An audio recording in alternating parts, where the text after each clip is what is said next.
Hello everyone, good morning. সকলকে জানাই আমার চ্যানেলে অনেক অনেক স্বাগত। আমি এখন আছি তারাপীঠে, আর তারাপীঠের এই সুন্দর সকালটা দিয়ে আমি আমার ব্লগটাকে আজকে স্টার্ট করে দিলাম। আজকে সারা দিনের আনন্দ এবং জার্নিটা থাকবে এই ভিডিওতে। জার্নি এই জন্যই বলছি কারণ তারাপীঠ থেকে আমরা আজকে চলে যাব শান্তিনিকেতন। তো তারাপীঠ থেকে শান্তিনিকেতন আমরা কিসে যাচ্ছি, কিভাবে যাচ্ছি সেটাও শেয়ার করব। আর তারাপীঠে এসে আমরা কোথায় আছি, আমাদের হোটেলটাও তোমাদের সাথে শেয়ার করা হয়নি, সেটাও এই ভিডিওতে শেয়ার করব। তো চলো ভিডিওটা এবার শুরু করা। তো আজকে আমাদের তারাপীঠের দ্বিতীয় দিন, আর আগের দিনে মানে শনিবার দিনে আমরা তারাপীঠ এসে যে পুজো দিয়েছি সেই পুরো তারাপীঠ জার্নির ব্লগটা কিন্তু ফার্স্ট পার্টে গেছে। তোমরা না দেখলে অবশ্যই এই ভিডিও ডেসক্রিপশানে লিঙ্ক দেওয়া থাকবে, দেখে নিও। আর আজকে যেহেতু তারাপীঠের দ্বিতীয় দিন এবং তারাপীঠ থেকে দুপুরবেলা আমরা শান্তিনিকেতন চলে যাব, তাই সকাল সকাল স্নান টান করে নিয়ে ভাবলাম মায়ের মন্দিরে গিয়ে একটু মাকে দর্শন করে আসি। কিন্তু সকালবেলায় পুজো দেওয়ার এত ভিড়, মাকে তো ভালো করে দেখতেই পেলাম না। খুব কষ্ট করে একটু দূর থেকে মুখটা আবছা একটু দেখতে পেয়েছি। তো যাই হোক, এতেই আমার মন ভরে গেল। আর সকালবেলা এই মন্দির চত্বরটাও কিন্তু ঘুরে নিলে অনেকটা ভালো লাগে। এখানে এসে একটু মাকে ধূপ বাতি সব দেওয়া হয়ে গেছে। আর দেখতেই পাচ্ছ আজকে যেহেতু পূর্ণিমার যোগ আছে, তাই মন্দিরে ভীষণ ভিড়। মন্দির পরিদর্শন করে আমরা এখন চলে যাব ব্রেকফাস্ট করতে, তারপরে হোটেলে। মন্দির থেকে ঘুরে আমরা এখন চলে এসেছি পূজারিনী রেস্টুরেন্টে। এই পূজারিনী রেস্টুরেন্টটা কোথায় এবং এখানের সমস্ত কিছু আমি আগের ভিডিওতে তোমাদের সাথে শেয়ার করেছি। আবারও বলে দিই, আমরা সকালবেলায় যে লুচি আর তরকারি নিয়েছি ভীষণ টেস্টি ছিল। এখানের যে কোনো খাবারই কিন্তু ভীষণ টেস্টি এবং কোয়ালিটি কিন্তু ভীষণ ভালো। এবার এখান থেকে আমরা এখন ব্রেকফাস্ট সেরে নিয়ে হোটেলে চলে যাব, কারণ সকালবেলা আমরা স্নান টান করে রেডি হয়ে গেলেও তিস্তা কিন্তু রেডি হয়নি। ওকে অত সকালবেলা ঠান্ডা লেগে যাওয়ার জন্য স্নান করায়নি। এখন গিয়ে ওকে স্নান করিয়ে আমাদের প্যাকিং করে নিতে হবে, কারণ 12টার মধ্যে আমাদের রুম ছেড়ে দিতে হবে। 12টার মধ্যে রুম ছেড়ে দিয়ে দুপুরবেলা লাঞ্চ সেরে তারপর আমরা শান্তিনিকেতনের জন্য বেরিয়ে পড়ব। তো চলো লাঞ্চটা আগে সেরে নিই, তারপর হোটেলটা শেয়ার করছি। এবার তোমাদের সাথে আমাদের হোটেলটা শেয়ার করব। আমরা যে হোটেলটায় ছিলাম সেটা মা তারা সরণির মেন রোড থেকে, মেন রোডের উল্টো দিকে একটু গলির ভিতর দিকে হলেও কিন্তু হোটেলটা বেশ পরিষ্কার পরিচ্ছন্ন এবং ভীষণ সুন্দর এবং ফ্যামিলি নিয়ে থাকার জন্য একদম পারফেক্ট। এটা রিসেপশান। নিচে গেট দিয়ে ঢুকেই নিচে থাকছে রিসেপশান। এবং বাইরে থেকে তোমাদের একটু দেখাই, বাইরে হোটেলের বাইরে এখানে এই যে রান্না করিয়ে খাওয়ার ব্যবস্থা আছে। আর এই বাইরে থেকে পুরো হোটেলটা লুকটা। হোটেল গীতা ভবন।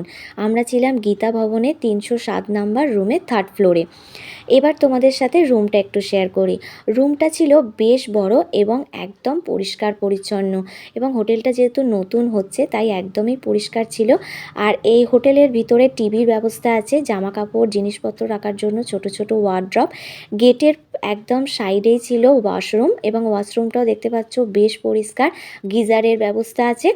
আর এখানে ছিল একটা সুন্দর মিরর, এই যে আমাকে দেখা যাচ্ছে।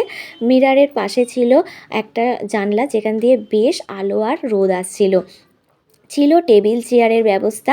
আর এই যে এসিরও ব্যবস্থা আছে। তো আমরা এখন যেহেতু উইন্টার সিজন, এসিটা আমরা নিইনি, কারণ ওটা আমাদের লাগেনি। আর বেডটা দেখতে পাচ্ছ বেশ বড়, এবং ছিল কম্বলের ব্যবস্থা। এবার তোমাদের বলি, এই রুমটা আমাদের পড়েছিল 800 টাকা ভাড়া। তো দুপুরবেলা 12টার সময় আমরা রুম ছেড়ে দিয়ে লাঞ্চ সেরে নিয়ে আমরা চলে এসেছিলাম রামপুরহাট স্টেশনে। রামপুরহাট স্টেশন থেকে আমাদের ছিল মা তারা এক্সপ্রেস, আর আমাদের কোচ নাম্বার ছিল D1, সিট নাম্বার ছিল 53 আর 54।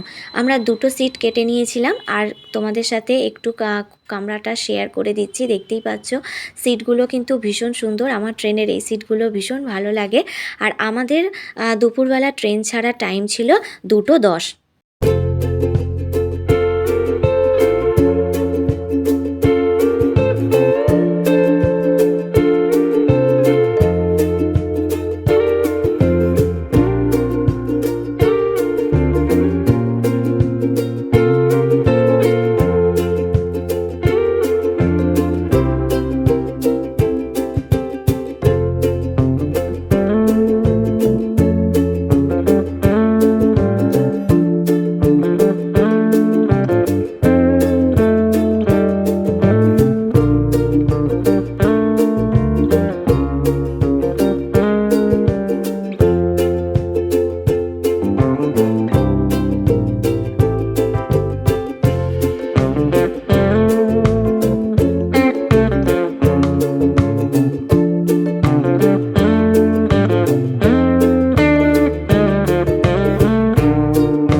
ঘন্টার জার্নিতে আমরা এখন পৌঁছে গেছি বোলপুর শান্তিনিকেতন স্টেশন। আর আমাদের ট্রেন কিন্তু 2 নম্বর প্ল্যাটফর্মে দিয়েছিল।